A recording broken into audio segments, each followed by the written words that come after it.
Hey everyone, welcome from Northern England.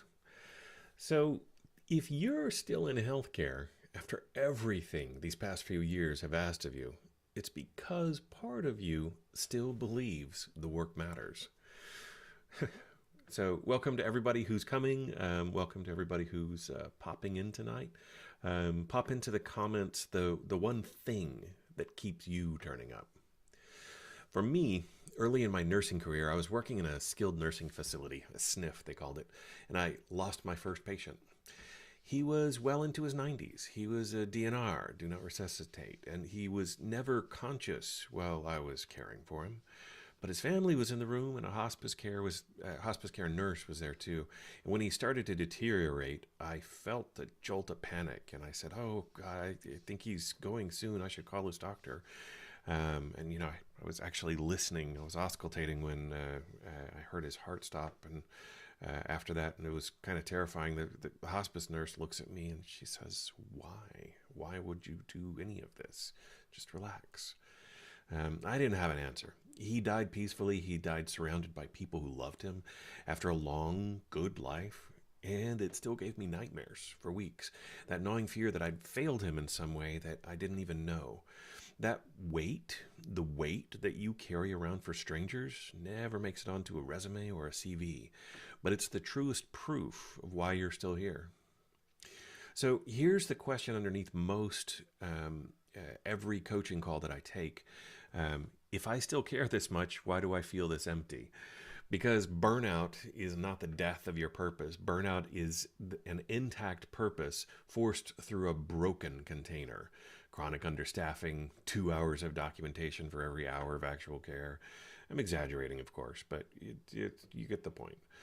A global survey of clinicians out this month found 88% named documentation as their single biggest burden. And here's the twist in the same survey: 86% are already using AI to claw back a little time.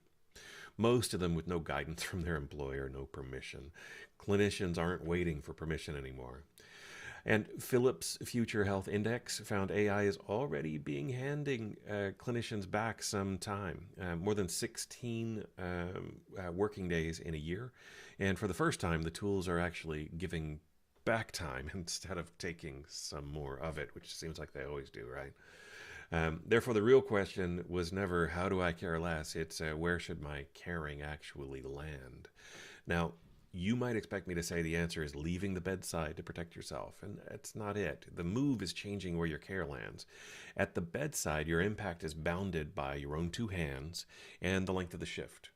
But help shape the workflow, the record, or the model, and 1,000 clinicians are using it, and then suddenly your judgment gets copied into every encounter that touches it. That's systemic change. That's healthcare innovation with your fingerprints on it. And this month made it concrete. The NHS committed £10 billion over 3 years to AI and digital. An AI triage tool in the NHS app, AI note taking for staff, a single patient record, 500,000 staff getting AI assistance. Somebody has to make every one of those tools clinically safe. That somebody is a clinician.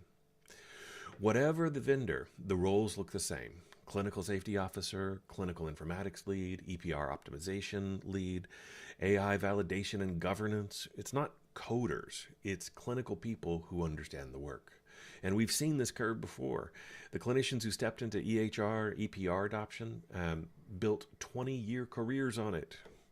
AI is tracking the same curve now, and the window, roughly 2027 to 2029, is when these roles are going to get filled. After that, it starts to get crowded. So here are three deposits you can make this week for where your care is going to land. One, name your legacy. Finish this sentence in one plain line. I want my career to leave behind blank. An outcome, not a title, not a job title. Fewer medication errors on nights, dying patients reaching their preferred place of care. Write it where you'll see it.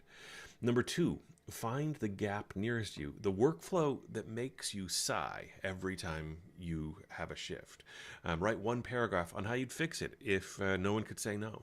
That paragraph is the raw material of your digital health contribution. And then three, get into one room. The EPR optimization huddle, the clinical reference group, the pilot nobody wants to lead. You don't need permission, you need proximity. Earn a spot at the table by being undeniably useful. So before, one patient at a time, and your impact ends when the shift does. After, your clinical judgment is running every encounter inside the system that it touches. So you might be concerned that you're not technical. Don't worry about that. Neither were the clinical people who led the EHR adoptions, EPR adoptions. Most clinical people are already using some form of AI, so just grow from there, or find somebody like me to help you with it. Wouldn't I be abandoning my patients? No, no, no, no. The health and safety checks that you build, catching errors for patients you'll never meet, it's not abandoning. It's the opposite. And if you think it's too late, oh, we're just at the beginning. The NHS money landed this month. Implementation runs for years. The entire country of Ireland is just starting, and it's going to run for years.